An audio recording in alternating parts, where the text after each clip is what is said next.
قبل ما نبدأ ما تنسوش تعملوا لايك وسبسكرايب وكمان سبسكرايب لقناتي التانية وفولو البيج الفيسبوك بتاعتي. بيبدأ الفيلم بسيري واللي بتحكي لنا ان مفيش اي قصة حب في حياتها نجحت لحد دلوقتي بسبب ان مرة مثلا يطلع ابن عمها ومرة يسافر ويمشي يسيب المدرسة وكذلك يعني. ولما بدأت تكبر شوية بدأت تورث من باباها جينات شعرها المجعد، وده كان سببه مشكلة كبيرة جدا لانها لما كانت بتيجي تحب حد ما كانش بيحبها بسبب شعرها ده، وكان دايما بيحب اختها بسبب ان شعرها مفرود. بنيجي بعد كده بقى لسيري في اول يوم مدرسة واللي بتكون رايحة مع صحابها، واول ما بيروحوا المدرسة بيكون في شاب كده اسمه كيم، وكيم دوت بيكون كل البنات في المدرسة معجبين بيه، وهو ماشي بيسلم عليها فكل اصحابها بيستغربوا قوي هو ازاي كيم يعرفها اصلا. فبتحكي لهم انه هي مرة بتعوم في البحر اللي بتعوم فيه على طول شافت كيم هناك وكان بيعوم في نفس الشط ده معاها، ومن يومها بقى وهي عرفته. ولما بتدخل للمدرسة هي واصحابها بتلاقي ان اسم كيم دوت في الناس اللي هيبقوا في قاعة الدراسة،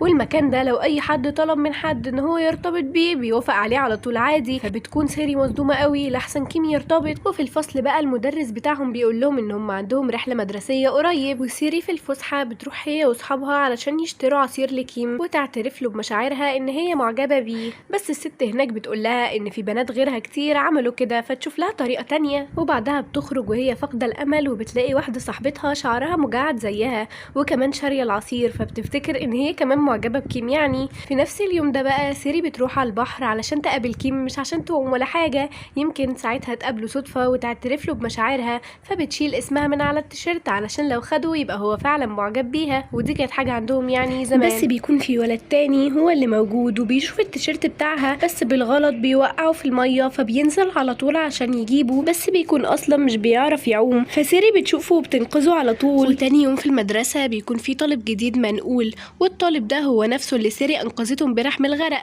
وبيكون اسمه سوك، بس بيكون اكبر منهم بسنة بسبب انه السنة اللي فاتت ما تقدمش لامتحان القبول في الجامعة. ولما بيقعد على طول سيري بتسأله اذا كانت هي السبب في كسر رجله، فبيقول لها ان هي فعلا، فعلى طول بتعتذر له، وبيكون كل الفصل مستغربين ازاي هي اصلا تعرفه، فبتحكي لاصحابها يعني هي عرفته ازاي. تاني يوم في المدرسة بقى بيبدأوا ان هم يبقوا اصحاب سوك ويبقوا كلهم شلة كده مع بعض، وبيعزمهم فعلا على ايس كريم. وساعتها سيري بتبدأ تتكلم عن كيم وان هي بتحبه قوي، فبيجي حتة ضربة في دماغها وبيطلع ان كيم شاط الكرة في دماغها بالغلط، وبيجي علشان يعتذر لها ان هو ضربها يعني. فاصحابها بيقعدوا يقولوا لها تفتكري هو ضاربها بالقصد عشان يلمح، بس سوك بيشوف ان ده عبط يعني واكيد مش قاصد. في نفس اليوم ده بقى سيري بتتفاجئ بصاحبتها اللي كان شعرها مجعد وهي جاية المدرسة بشعر مفرود وجميل، فبتقول لها على مكان كده عملت فيه شعرها بس مقابل 200,000. وسيري فعلا بعد المدرسة بتروح للمحل وبتلاقي فعلا ان هما بيفردوا الشعر، بس بيكون فرد الشعر ده غالي جدا وسيري مش معاها التكلفة ان هي تعمله، فبتمشي وخلاص. وفي مرة بقى وهي بتتمشى بتكتشف ان سوك هو ابن الست صاحبة محل الشعر ديت، فبتقول بس فرصة بقى. وتاني يوم بقى بتعمل نفسها معدية صدفة من عند المحل وان هي شافته، بتعمل مستغربة ان ده محل مامته، وبتخش جوه معاه وبتعرف مامته عليها وبتقول لها ان هي اللي انقذته من الغرق. فساعتها مامته بتفتكرها على طول ان هي اللي كانت عاوزة تخلي شعرها مفرود، وبتقول لها ان هي ممكن تعمله لها ببلاش مقابل واحد ان هي تخلي بالها من سوك لان رجله مكسورة. وعلى طول سيري ما بتصدق وبتقول لها من عينيا دي قبل دي. تبدأ بقى من ساعتها تهتم بيه على طول وتاخد بالها من كل حاجة منه. وفي مرة وهما مع بعض الدنيا بتمطر عليهم، فبتاخدوا المحل باباها بتاع الكتب وبيخشوا يقعدوا جوه، وبتعرفوا كمان على كلمة السر بتاعة المحل وبتكتبها على ايده. ولما بيروح بيكون فرحان قوي وعمال يبص على ايده كده وبيبان ان هو شكله بدأ يحب سيري. تاني يوم بقى سيري بتبدأ تجهز هي واصحابها ان هي تعترف لكيم بحبها، وسيري بتطلب من واحد معاهم في الفصل ان هي تاخد مكانه في قاعة الدراسة علشان تقدر تكون قريبة من كيم وتعترف له بمشاعرها، بس هو مش بيرضى. بعدها بكام يوم كده بقى سيري بتعرف ان سوك اخيرا فك الجبس اللي على رجله، ومامته بتقول لها ان هي تجيلها في اي وقت علشان تفرد لها شعرها وببلاش كمان. سيري بتكون فرحانة قوي ان هي اخيرا هتفرد شعرها. وتاني يوم بقى في حصة الالعاب بيكونوا بيلعبوا لعبة كده والمفروض يكون كل تيم فيه 2، فبتكون سيري مع سوك في الفريق وبتلعب مع صاحبتها اللي كان شعرها مجعد ديت، وكمان كيم معاها في الفريق، وبيفضلوا يضربوا في بعض بالكور لحد ما بيكونش متبقي غير كيم وصاحبته وسوك وسيري. فساعتها بقى بيكون سوك عاوز يضرب الكرة على كيم، سيري بتقف والكرة بتيجي في دماغها هي، فسوك ساعتها بيتضايق وبيمشي على طول. وبالليل بقى بتكون عاوزة توصل لرقم سوك علشان تتصل عليه وتعترف بتعتذر له عن اللي حصل الصبح، فبتلاقي ان في رقم بيتصل عليها، ولما بترد بتلاقي ان دوت كان كيم. فلما بترد بتلاقي ان ده كيم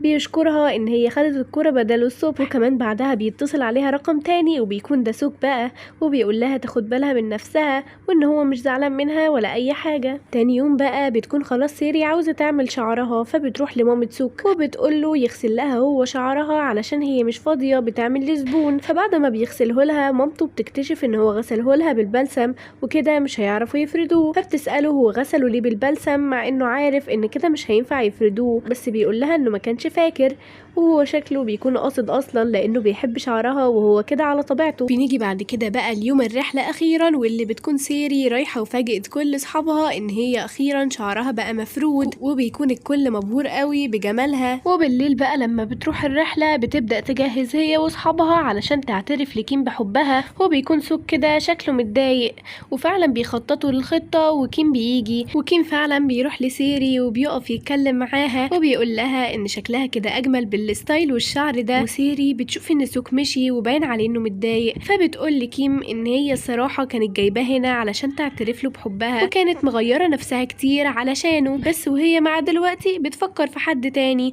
وبتكون عارفة ان وهي مع الحد التاني ده مش محتاجة تغير من شخصيتها او شكلها. فكيم بيتفهم الكلام ده عادي وبيمشوا هما الاتنين. وبعدها بفترة بقى سوك بيكون في المحل بتاع باباها وبيقعدوا يتكلموا هما الاتنين، وساعتها سيري بتقوله ان هي مش مرتبطة بكيم دلوقتي ولا اي حاجة، وان هي اصلا مطلبتش ترتبط بيه. فساعتها ملامح وشه بتتغير 180 درجة وبيبان ان هو فرحان قوي ان هي مرتبطتش بيه، وبيرجعوا قريبين تاني. وفي ايام امتحاناتها بيلبس لها دبدوب وبيروح يشجعها وبيحضنها كمان، بيقول لها ان هو فخور بيها ايا كان النتيجة. وبعدها بفترة بقى بقوا بيتمشوا مع بعض، وكمان صحابهم بقوا شاكين في الموضوع ده، ولما مشوا وراهم لقوهم ان هم ماشيين مع بعض فعلا. وفي اليوم ده بقى سوك وسيري بيروحوا للبحر مع بعض، وهناك بيعترف لها اخيرا ان هو بيحبها، وبيرتبطوا فعلا وبيوصلها لحد بيتها، وبيتفقوا ان هم يتقابلوا مع بعض يوم الحد. ويوم الحد بيجي وبينزلوا يقابلوا بعض فعلا، بس في اليوم ده بقى سوك بيجيله مكالمة